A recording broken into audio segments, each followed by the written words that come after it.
पिछले पैराग्राफ में हम लोगों ने पढ़ा था कि पवन दूतिका से राधा जी कह रही थी कि जैसे ही तुम थोड़ा आगे बढ़ोगी तो एक मधुर शब्दों वाला शतपुष्प धाम मिलेगा, अर्थात घर मिलेगा, जहाँ बहुत से अच्छे अच्छे वृक्ष होंगे और लताएं होंगी जो सुंदरताओं को बढ़ा रही होंगी, और वहीं पर वृंदाविपिन अर्थात वृंदावन मिलेगा जो अत्यंत रमणीय है, सुंदर है, जो मन को मुग्ध कर लेने वाला है, मोहित कर लेने वाला है, ऐसा वृंदावन मिलेगा।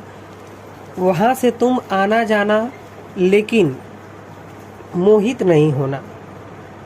अब इसके आगे से देखते हैं कि जाते जाते अगर पथ में क्लांत कोई दिखावे तो जाके सन्निकट उसकी क्लांतियों को मिटाना, धीरे धीरे परस करके गात उत्ताप खोना, सदगंधों से श्रमित जन को हर्षितों सा बनाना।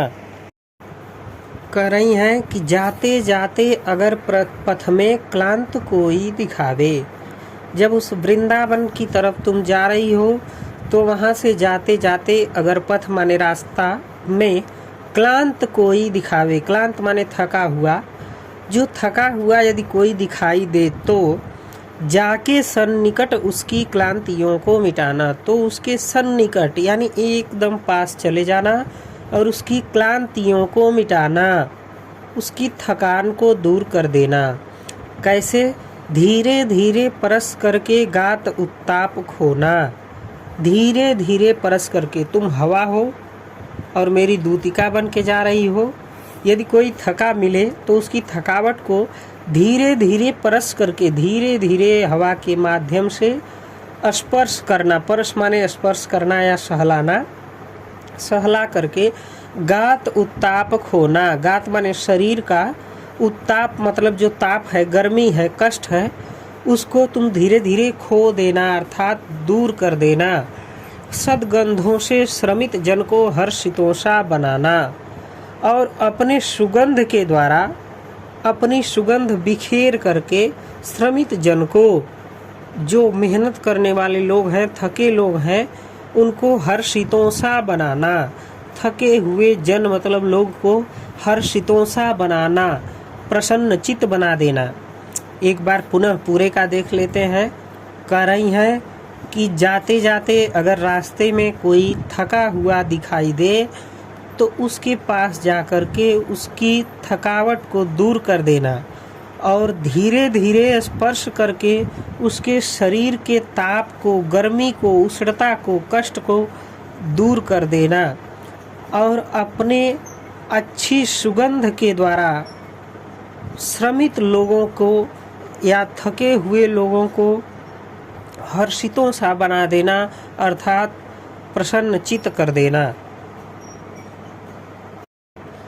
आगे कह रही हैं कि लज्जाशीला पथिक महिला जो कहीं दृष्टि आए, होने देना विकृत वसना तो न तू सुंदरी को, जो थोड़ी भी श्रमित वह हो गोद ले श्रांति खोना, होठों की और कमल मुख की म्लानताएं मिटाना।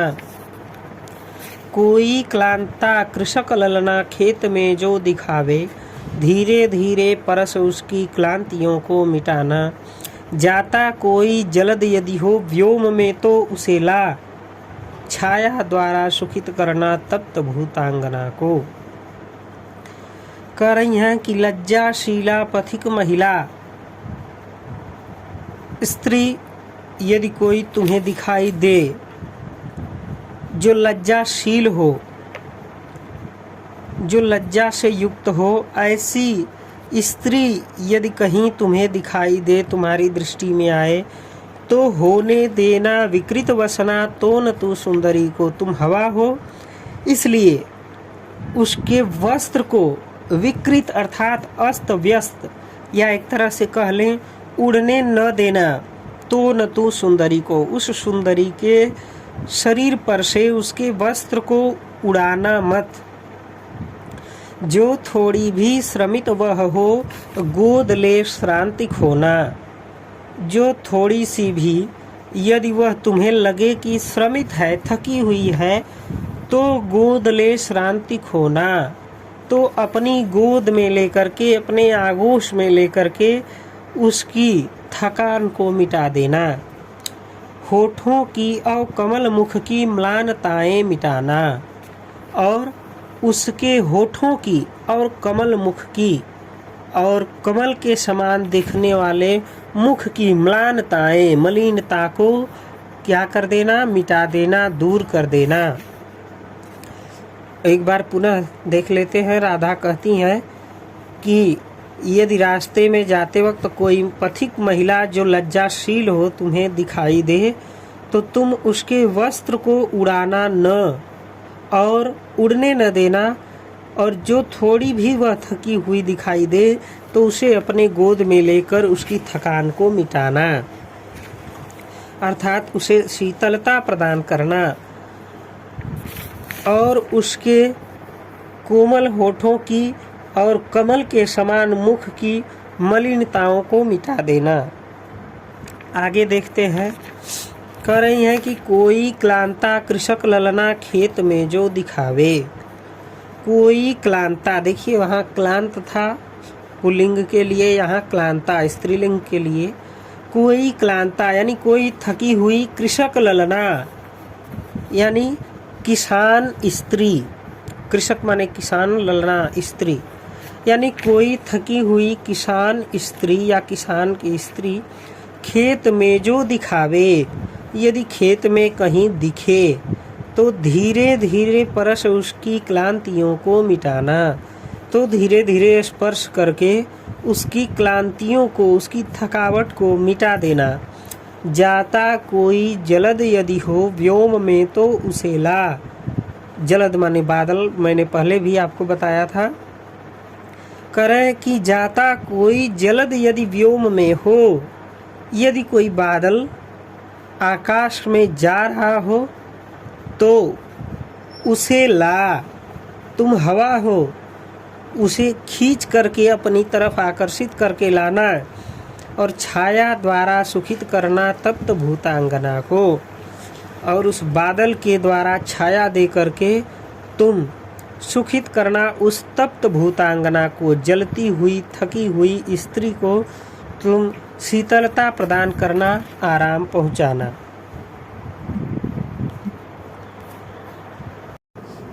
आगे कहती हैं राधा कि जब तुम वहां जाओगी तो जाते जाते पहुँच मथुरा धाम में उत्सुका हो, न्यारी शोभा वर नगर की देखना मुग्ध होना। तू होवेगी चकित लख के मेरु से मंदिरों को, आभा वाले कलश जिनके दूसरे अर्क से हैं। राधा उस नायिका से कह रही हैं कि जब तुम जाते जाते श्याम के पास पहुँचते पहुँचते मथुरा नगरी के पास पहुँचोगी तो जाते जाते पहुँच मथुरा धाम में उत्सुका हो। तुम जब मथुरा नगरी में पहुँचोगी तो वह नगरी, उस नगरी की शोभा और वह नगरी स्वयं अद्भुत है। वहाँ पहुँच करके तुम उत्सुक हो जाओगी, लालायित हो जाओगी वहाँ की शोभा को देखने के लिए। तो न्यारी शोभा वर नगर की देखना मुग्ध होना। मैं तुम्हें मना नहीं करूँगी, तुम वहाँ की न्यारी शोभा, जो बहुत ही अच्छी शोभा है, सुंदर शोभा है, वर नगर की, वर माने श्रेष्ठ, नगर मतलब नगर की, यानी सुंदर शोभा उस श्रेष्ठ नगर की तुम देखना, मोहित भी होना। तुम होवेगी चकित लख के मेरु से मंदिरों को। तुम वहाँ जाएगी, जब देखेगी मथुरा के बीच तो आश्चर्यचकित हो जाएगी मेरु से मंदिरों को। सुमेरु पर्वत के समान ऊंचे ऊंचे मंदिरों को देख करके तुम आश्चर्यचकित हो जाओगी। आभा वाले कलश जिनके दूसरे अर्क से हैं।